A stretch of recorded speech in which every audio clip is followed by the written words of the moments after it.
Right. మీరు గతంలో part 1 part 2లో ఇచ్చిన రిపోర్ట్ నేను చెప్పేశాను వ్యూవర్స్కి.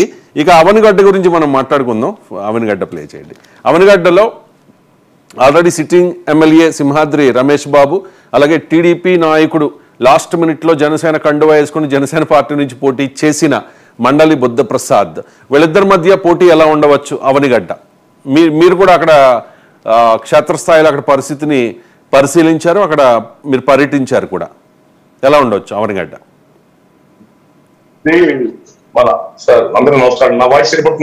క్లియర్ అండి, క్లియర్.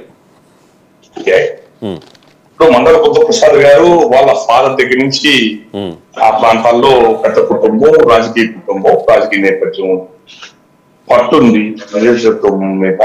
గతంలో ఎమ్మెల్యేగా గెలవటం చేయడం జరిగింది. ఆయన తుమ్మాది రమేష్ గారు ఆయన మన లాస్ట్ టైం అటువంటి ప్రజారాజ్య పార్టీలోనే రాజకీయ అరంగేట్రం చేశారు. ఆయన తర్వాత వైసీపీ పార్టీలో ఎమ్మెల్యేగా గెలవడం జరిగింది.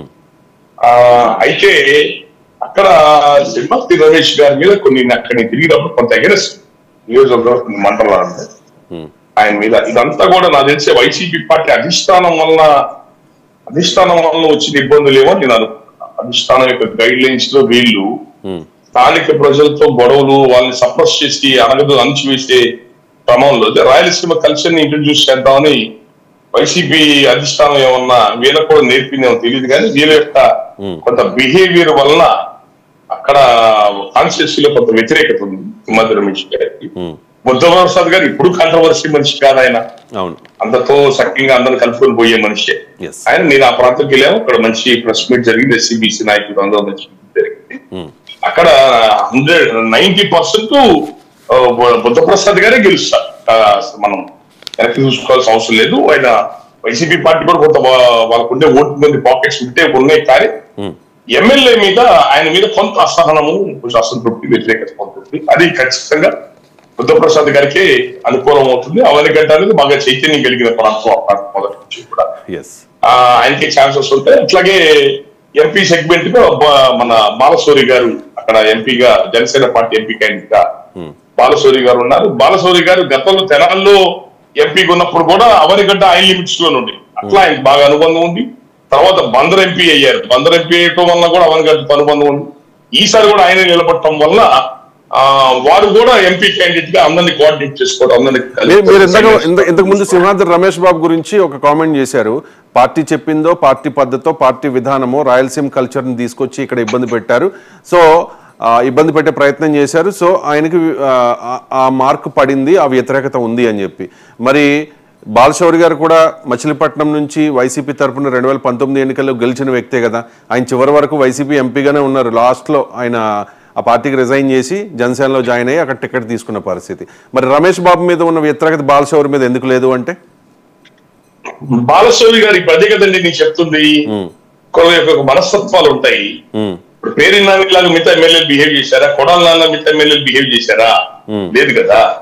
మండల బుద్ధప్రసాద్ గారు ఎవరైనా ఏదైతే చూపించగలుగుతామో ఆయన పని చేయలేదంటాం తప్ప, ఆయన ఎవరైనా ఇబ్బంది పెట్టాడనో, కేసులు పెట్టాడనో రికార్డు ఉంటుంది ఆయన మీద.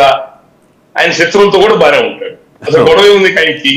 అలాగే ఎంపీ బాలశౌరి గారు ఆయన ఎంతసేపటికి పార్టీ యొక్క అధిష్టానం, పార్టీ యొక్క ముఖ్యమైన విషయాలు ఢిల్లీ లెవెల్లో లాబింగ్ చూసుకోవడం, ఢిల్లీ పెద్దలతో ఫాలోఅప్ చేసుకోవడం, ఎక్కువ టైం ఢిల్లీలో మిగతా వ్యవహారాలు చూసుకోవడం, టైం వేసిపోతాయి.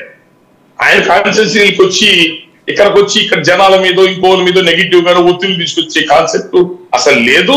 ఆయన కొన్ని నియోజకవర్గాల్లో అయితే ఆయన వెళ్ళి కనపడటం కూడా తక్కువే జనాలకి. కానీ మొన్న కూడా ఆయన గుంటూరు ఎంపీగా నిలబడటానికి ఎంపీ టికెట్ అడిగితే అందరూ పెడన చుట్టుపక్కల నియోజకవర్గం ప్రజలు అడిగారు బాలశౌరి గారిని, మీరు ఇక్కడే మళ్ళీ రెండోసారి ఇక్కడే నిలబడండి, నేను గెలిపించి పంపిస్తాను ప్రజలు అడిగారు. నాకు తెలుసు వాళ్ళు వచ్చారు అక్కడి నుంచి గుంటూరుకు వచ్చి, బాలశౌరి గారి బేస్ అంతా గుంటూరే కదా, ఇక్కడికి వచ్చి లేదంటే మీరు ఇక్కడే నిలబడండి, మేము దగ్గరుండి మేము గెలిపిస్తాం అని చెప్పని మాట్లాడారు. సింహాద్రి చంద్రశేఖర్ గారు లీడింగ్ ఆంకాలజీ క్యాన్సర్ డాక్టర్ గారు, చాలా పెద్ద పేరు, మహానుభావుడు ఆయన. సింహాద్రి సత్యనారాయణ గారి అబ్బాయి, చాలా గొప్ప పేరు. ఆయన right person at wrong party and wrong place. ఆయన ఎంత స్థాయి గెలవడంటే రూపాయి ఖర్చు లేకుండా ఎంపీ గెలవగలిగిన ఆ గౌరవం, గుర్తింపు ఉన్న మనిషి ఆయన వైసీపీ పార్టీలో నిలబడటం వలన ఆయనకున్న కొద్దిపాటి క్రెడిబిలిటీ పాపం అక్కడ ఇబ్బంది పడింది. అక్కడ ఎంపీగా బాలశౌరి గారు, జనసేన ఎంపీగా బాలశౌరి గారు గెలుస్తారు మంచి మెజారిటీతో. మండల బుద్ధప్రసాద్ గారు అవలీలగా అవనిగడ్డ గెలిచేస్తారు. ఎందుకంటే లోక్సభ ఎలక్షన్ కూడా అవనిగడ్డ జనసేన చాలా సర్పంచ్లు కొట్టింది గ్రామాలు. సర్పంచ్ వన్ సైడ్ గా సర్పంచ్ కొట్టిందంటే ఏంటి, రూలింగ్ ఎమ్మెల్యే మీద పార్టీ మీద వ్యతిరేకత కదా. అంటే ఒక టాక్ ఉంది. అంటే నాకు వచ్చిన రిపోర్ట్ ప్రకారం అక్కడ జరుగుతున్న ఒక టాక్, అక్కడ క్రాస్ ఓటింగ్ చేశారు అని చెప్పి మండలి బుద్ధప్రసాద్ ఓటేశారు, అటువైపు బాలశౌరికి కాకుండా సింహాద్రి చంద్రశేఖర్ గారు, డాక్టర్ సింహాద్రి చంద్రశేఖర్ ఆయనకి వేశారు అనేది. ఎందుకంటే సింహాద్రి చంద్రశేఖర్ గారు సింహాద్రి సత్యనారాయణ గారు అబ్బాయి, ఆయన పెద్ద ఆయన దేవాదాయ శాఖ మంత్రి చేశారు, ఒక్క రూపాయి కూడా తిన్న హానెస్ట్ అయినా వాళ్ళ అబ్బాయిగా ఈయన అవనిగడ్డ బేస్డ్ అవనిగడ్డ బేస్ తో హైదరాబాద్ లో చాలా పెద్ద డాక్టర్, పేదోళ్ళకి ఎంతో సేవ చేసే మంచి మనిషి. ఆ అవనిగడ్డలో ఎవరికి ఏ ఇబ్బంది వచ్చి హైదరాబాద్ పోయినా ఈయనే దగ్గర అన్ని చూసుకుంటారు. సో రాజకీయాలకి సంబంధం అతీతంగా ఆయనకు అనుబంధం ఉంది సింహాద్రి చంద్రశేఖర్ గారితో అందరూ. సో అవనిగడ్డ వరకు ట్రాన్స్పోర్టింగ్ పాటు ఉండొచ్చు, ఆయనతో ఉన్న వ్యక్తిగత అటాచ్మెంట్ కొద్ది. అదే మళ్ళీ బందరు, పెడన, మిగతా నియోజకవర్గాలు ఏవైతే ఉన్నాయో గన్నవరం, అవి నాకు తెలిసినంత వరకు అవి బాలశౌరి గారికి ఎక్కువ. రైట్. మీరు ఇచ్చిన రిపోర్ట్ ప్రకారం వివిధ సర్వే సంస్థలు కూడా మీరు ఇచ్చిన రిపోర్ట్నే చెప్తూ ఉన్న పరిస్థితి. అవనిగడ్డ పక్కాగా అక్కడ జనసేన అడ్డ, అవనిగడ్డ అక్కడ మండలి బుద్ధప్రసాద్ గెలవబోతూ ఉన్నారనే అంచనాలే ఉన్నాయి.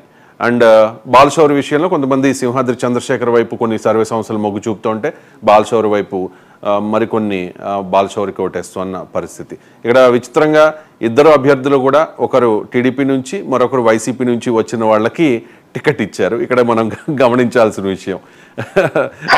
మా పార్టీ వాళ్ళు జనసేన, మా పార్టీ అంటే వాళ్ళ అలవాట్లు జనసేన పార్టీ సొంతం, బీజేపీ పార్టీ సొంతం వాళ్ళు ఎవరు లేదు సార్, చెప్పాను కదా. అందరూ బయట నుంచి వచ్చిన వాళ్ళే, ఈ పార్టీ సంబంధించిన సొంతం నుంచి ఎవరు లేరు. రైట్.